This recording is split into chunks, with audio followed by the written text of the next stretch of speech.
Hey everybody, and welcome to another episode of Saturdays on Lonis Lane. I hope you're enjoying these small little clips that we're doing this week. Hopefully it's something that we can continue doing for you guys. But tonight, what we want to get involved in is the Red River Rivalry. This is Texas and Oklahoma. It's one of the biggest fairs in the world. If you've never been out there, I've never been out there, but what I've read of it has me wanting to go. You have people who show up every year like Reba McEntire who performs and things like that. So it's a great atmosphere outside of college football. Then throw a game like this in. It is amazing.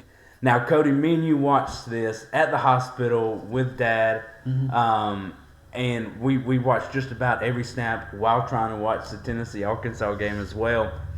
Tyler, you got the game pulled up. Let's talk, because I want to talk about Arch. This was a game where he had to perform, and I think he did fantastic. What was it like? I just want to look at his proficiency. Okay, so his stats, his completions. So he had 21 for 27, 166 yards, and 1 TD with an 89 QBR. And his rushing on the ground was 4 for 34, averaging about 8.5 yards per carry. I did not, unfortunately, get to watch this game, but I watched clips of it a little bit. Did he show some good plays, or how was it? So what is not shown on those stats? What did he not have? He didn't have an interception. He didn't have any interceptions. But Cody, he completed 21 passes for only 166 yards. What does that tell you? A lot of short intermediate passes, a lot of screens. But he was efficient, and he did what he needed to do. He did what the coaches asked him to do, control the ball. We've seen a lot of this when a team has a really good team, but the quarterback's struggling. More of a game manager. Get the ball out of his hand. He threw the ball 27 times, and I feel like for a Sarkisian offense, that's kind of a low number. Really, it is a low number. But this is something that you have to do as an offensive coach to help your quarterback out who is struggling, not only in the completion part of it, but just finding your man at the right time. He's late on a lot of balls. He's behind on a lot of balls. He's short throwing a lot of balls. Excuse me. But with this type of proficiency at 21 of 27, it's not a huge number for yards, but what does it do for you? Well, it builds confidence. It gets you moving in the right direction. It gets that togetherness with you and your receivers that they are lacking and have been lacking, especially in that loss against Florida. Rushing the ball, Texas still didn't look amazing rushing the ball. No, but they had 136 yards on the ground. And you said Arch had how many of that? He had 34 yards of that for Manning, and then he had 35 carries. So I think the game plan was to go in there and control the clock, throw it off. Listen, I'm looking at the receivers. They had 2 passes over 20 yards, and the longest was 24. So you had a 21-yarder and a 24-yarder. So, like I said, there's a lot of intermediate, a lot of short game. So I think the plan was to kind of control the line of scrimmage, run the ball. 136 yards is not terrible. Time of possession, though, Texas, it's actually kind of close. Texas controlled the ball about 30 minutes of the game, and Oklahoma had it 29. So, honestly, it's pretty close time of possession there. You look at the score, and then you see how many rushes they had. Normally, you'd think time of possession kind of goes in Texas' favor a lot more than a minute. You wouldn't think that it was a 23-6 game just by looking at the stats.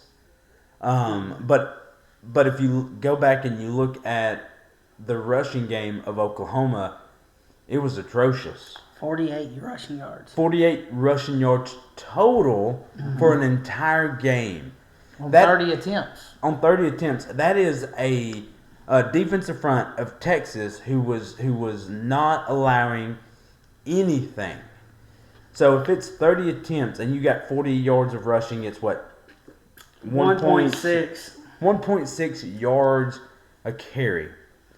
This is SEC football, guys. That's not going to happen in this league, and you expect to be successful.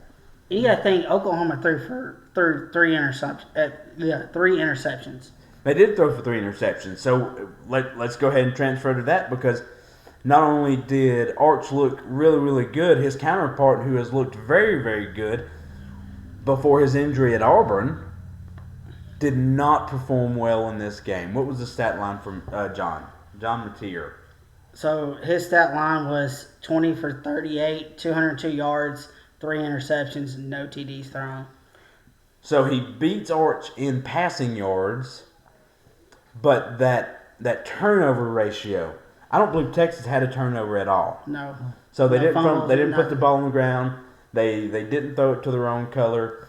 They all very well taken care of the ball, and that's what they have not done very well of on the offensive side of the ball. Where Oklahoma has done very well in protecting the football. John Mateer has one of, when it comes to the ratio of touchdowns versus interceptions, there's a huge gap between there. But this was not the game that he looked very good. Now, when he first had his surgery, he's 17 days away from that surgery, and he's starting in the biggest game of Oklahoma and Texas. Yeah. Cody, as a coach, was this a smart decision? Was John Mateer ready for this type of stage, or should they have waited the entirety of what was projected for him to be out? Listen, I feel like coaches doctors have seen him, and they all said that they all thought he was ready. Now, after we saw him, I think he got hit. May have gotten hit one time, and his hand was wrapped up pretty good. It was bleeding around his thumb. I guess where he had the surgery. He just didn't look like he was in sync with the receivers. He didn't look like he had confidence in his hand to really throw the ball, because he had no zip on the ball. He didn't have a lot of zip on the ball. But the one thing that I noticed was the coaches wanted him to run the football. Mm-hmm. There was design runs. There were some runs where he was scrambling for his life. And it really scared me on his first run. He has the ball in his throwing hand. The first guy stands him up. The second guy goes in for that hand. Mm-hmm. And he's trying to pull that ball out. You've got to expect that hand to be a little bit weaker and him to even be a little gun shy on that throwing hand. I know I would be, even at players at his level. When you're injured like that, like you do get a little gun shy. So, but Tyler, do you think that this had any effect with his ability to throw the football? Because once again, like you said, he has 0 touchdowns and 3 interceptions. I mean, yes, I don't think he should have played, even though, like Cody said, doctors and coaches were like, all right, he's good to go. I mean, you got to think, 17 days after surgery, and they said, what, about a month or so? At least. About 3 weeks. About 3 to 4 weeks. I mean, I'm no doctor. Yes, I have a nurse as a wife, but, I mean, to me, I would have been like, hey, I know you really want to play, but I can't, in good conscience, this is one game. Yeah. We got a couple more we can get you in, and we could still be in the SEC talks for the SEC championship. Yeah. Right. Well, but you also have to think about, like, the coaches felt like he was the best opportunity to give them a chance to win. I mean, absolutely, but you're putting him at... But if you look back at Hawkins' stats against Kent State, 14 for 24 for 162 yards. So it's not like it's really all that impressive. So... But how many... So was that the entire game? Yeah. 3 touchdowns. 3 touchdowns. And he didn't rush for much. I mean, he only rushed for 33 yards on 9 carries. Mateer gave him the best chance to win a big game. And let's look at it. Think about this. In the biggest games that you play are your rival games, Yeah. right? Yes. Coaches lose their job, keep their job On the rivalry on those games. games. Okay? Alabama has fired coaches who were unable to beat Auburn, win every game, but lose to Auburn and fire their coach. Now, Tyler, it looks like you're already looking at the schedule ahead. Who do they have next week? South Carolina this week. Yes, South Carolina this week. So I would have kind of waited. I mean, personally, if I'm the coach, I'm waiting. I get it. Yes, it's your rival game. You want to put them in. You want the best chance to win. But, like I just said, you have 5-6 games left in the season. You got to win those out.